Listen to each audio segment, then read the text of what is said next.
Hi friends, मैं अंशु आनंद आपके अपने यूट्यूब चैनल पहल कैंपस में आपका स्वागत है। आज हम आप लोगों को सेगमेंट के बारे में बताएंगे। तो देखिए, सबसे पहले हम लोग सेगमेंट के बारे में जानते हैं। सेगमेंट का मतलब होता है, इसका अर्थ होता है वृत्त खंड। ठीक है, वृत्त खंड होता है इसको। ठीक है, हिंदी में वृत्त खंड कहते हैं। अब देखिए, जिस तरीके से हम लोगों ने पिछली क्लास में जाने कि इसमें क्या होता है कि जिस तरीके से सर्किल हो गया, सेमी सर्किल हो गया, सेक्टर हो गया, उसका क्या क्या निकालते थे? पेरीमीटर, यानी कि कहने का मतलब है उसका परिधि और क्षेत्रफल दोनों निकाला जाता था। उसी प्रकार से हम वृत्तखंड का भी क्या करेंगे? परिधि और क्षेत्रफल दोनों रीजन से बताते हैं। देखिए, सबसे पहले आखिर वृत्तखंड आखिर है क्या, पहले हम लोग इसके बारे में जाने ना। देखिए, ये कोई सर्किल हो गया। ठीक है, ये क्या है? एक सर्किल है। और ये क्या था? ये अगर इस बिंदु को ये टोटल मिलाते हैं तो ये क्या करें? त्रिज्यखंड बना। त्रिज्यखंड। अब देखिए, त्रिज्यखंड में ये कोई लाइन्स हम जो है ये आपको क्या होगा? इस लाइन्स को क्या कहते हैं? जीवा कहते हैं, जिसे हम इंग्लिश में कॉर्ड कहते हैं। इसे हम एल मान लेते हैं। ठीक है, इस लाइन्स को एल मान लिए। क्लियर? अब जो है कि ये जो एरिया हो गया, यानी कि कहने का मतलब है ये जो एरिया हो गया ए सी बी, यानी कि ये टोटल एरिया जो ब्लैक कलर का लगा हुआ है, यही हमारा हो गया क्या? सेगमेंट, वृत्तखंड हो गया। ठीक है, तो देखिए, सबसे पहले वृत्तखंड का परिधि क्या होता है? वृत्तखंड का परिधि, तो इसको देखिए, वृत्तखंड का परिधि कहने का मतलब यह है कि हम जो है ये पॉइंट जो है, ये लाइंस, इसको क्या लिख सकते, क्या माने हैं? जीवा। तो ये हम क्या लिख सकते हैं? जीवा, जिसे एल से क्या कर सकते हैं? डिनोट कर देते हैं। इसमें कोई दिक्कत? यहाँ तक कोई दिक्कत नहीं ना? अब प्लस हम आपको पिछली क्लास में ये जो है इसका क्या है, ये जो है इसको क्या कहते हैं? आर्क, जिसे हम हिंदी में क्या कहते हैं? चाप। चाप का जो है आपको क्या बताए थे? चाप की लंबाई निकालने के लिए क्या था कि यानी कि टोटल जो है एंगल कितना था? Theta degree. और ये टोटल एंगल कितना है बनता है सर्किल में? 360। और इसमें क्या किए थे? वृत्त का परिधि क्या किए थे? मल्टीप्लाई कर दिए थे। तो कहने का मतलब है ये इसको कैंसिल कर देंगे तो 180। तो यानी कहने का मतलब यह है theta by 180 into pi pi are.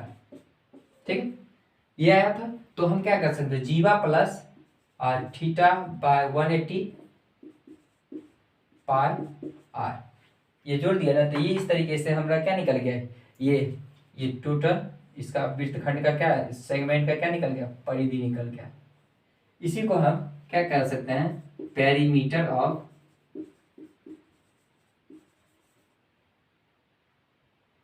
Segment. ठीक है, अब हम लोग आगे थोड़ा सा आते हैं वृत्तखंड का क्षेत्रफल। तो देखिए, इसको हम एरिया ऑफ सेगमेंट, ठीक है, इसे कहते हैं एरिया ऑफ सेगमेंट। ये हो जाएगा क्या? आप देखिए, अब इसका क्षेत्रफल हमें निकालने के लिए, इसका क्षेत्रफल हम कैसे निकालेंगे? तो हमको थोड़ा सा ध्यान देना है कि अब हमें थोड़ा सा ये ध्यान देना है क्या कि ये देखिए, पहले तो इसके क्षेत्रफल निकालने के लिए हमें थोड़ा सा कुछ यहाँ पे हमको ये करना है कि पहले हम एंगल, यानी कि तीन, ये देखिए ट्रायंगल ए ओ बी क्या करता है? एक ट्रायंगल का निर्माण होता है ना, एक ट्रायंगल का निर्माण हो रहा है ना। तो इसका हम एरिया क्या निकालेंगे? ये ए ओ बी का क्षेत्रफल, ए ओ बी का क्षेत्रफल क्या होता है। अब देखिए 1/2, ठीक है। अब देखिए ये आर इंटू ये आर, तो कहने का मतलब है कि हम इसको क्या लिख सकते हैं, ओ ए इंटू ओ बी, ओ ए इंटू ओ बी, और ये इंटू साइन थीटा से इसको क्या कर देंगे, मल्टीप्लाई कर देंगे। तो कहने का मतलब ये है कि इसका एरिया हमें क्या निकल जाएगा, 1/2 आर स्क्वायर साइन थीटा।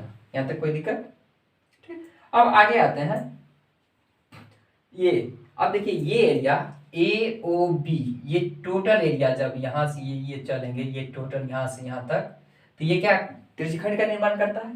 तो हम वृत्तखंड का क्षेत्रफल में लिख सकते हैं ना, त्रिज्यखंड का क्षेत्रफल, त्रिज्यखंड का क्षेत्रफल, और इसमें से माइनस कर देते हैं त्रिभुज क्या है, ए ओ बी का क्षेत्रफल,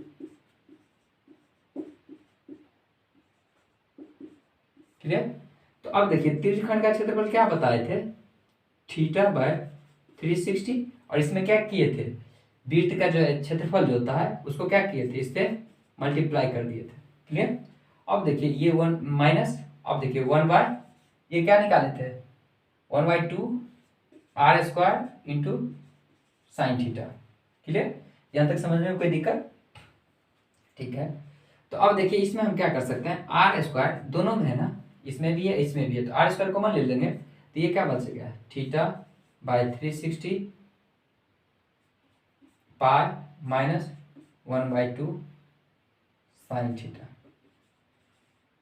इस तरीके से हम लोग आज क्या वृत्तखंड का क्या निकाले, क्षेत्रफल निकाले। यहाँ तक समझने में कोई दिक्कत। आगे आते हैं दीर्घ वृत्तखंड का, दीर्घ वृत्तखंड का क्षेत्रफल। दीर्घ, देखिए दीर्घ कहने का मतलब भी होता है बड़ा होगा, ये छोटा हुआ लेकिन अब दीर्घ का मतलब होगा बड़ा। तो दीर्घ वृत्तखंड का क्षेत्रफल कैसे निकालेंगे, तो सबसे पहले हम क्या करेंगे, देखिए दीर्घ वृत्तखंड आखिर है क्या, कौन सा क्षेत्र है। तो देखिए ये टोटल क्षेत्र जो हो गया, ये टोटल क्षेत्र, ये जो टोटल एरिया जो हो गया, ये टोटल जो एरिया हो गया, यही हो गया हमारा क्या, ये दीर्घ वृत्तखंड, जिसे हम इंग्लिश में कहते हैं मेजर, क्या है, मेजर सेगमेंट कहते हैं। तो इसको हम लिख सकते हैं area of major segment, clear. यहां तक कोई दिक्कत। अब देखिए एरिया ऑफ मेजर सेगमेंट कहने का मतलब यह है कि अब हम इसका एरिया कैसे निकालेंगे। तो हम जानते हैं कि इसका टोटल एरिया क्या होता है, ये सर्किल है ना, तो सर्किल का क्षेत्र तो हम लिख सकते हैं ना, वृत्त का क्षेत्रफल, वृत्त का क्षेत्रफल। इस वृत्त का क्षेत्रफल में से यदि हम त्रिज्यखंड का क्षेत्रफल घटा लें, त्रिज्यखंड का क्षेत्रफल, कहने का मतलब है कि इसको थोड़ा सा डिलीट कर देते हैं आगे, ठीक। तो देखिए कहने का मतलब है यदि हम वृत्त के टोटल के क्षेत्रफल में से यदि हम इस क्या करते हैं त्रिज्यखंड का ए ओ बी सी, ये अगर त्रिज्यखंड का अगर क्षेत्रफल घटा दें, स्वाभाविक सी बात है कि ये जो है रिक्वायर्ड एरिया का क्षेत्रफल निकल जाएगा। तो क्या हो जाता है इसका वृत्त का क्षेत्रफल क्या होगा, पाई आर स्क्वायर माइनस, इसमें क्या करेंगे, ये θ/360 पाई आर स्क्वायर, ये कर सकते हैं ना, यहाँ तक कोई दिक्कत। तो इस प्रकार, तो इसमें देखिए यदि हमें कॉमन लेने का है तो कॉमन ले भी सकते हैं, नहीं तो यहाँ पे भी हम छोड़ सकते हैं। तो ये इस तरीके से हमारा क्या निकल गया, दीर्घखंड का क्षेत्रफल, ठीक है। तो आज के क्लास हम पुनः यहीं पर समाप्त करते हैं और नेक्स्ट क्लास में इससे आगे और कुछ क्वेश्चंस को लेके बताएंगे। जय हिंद।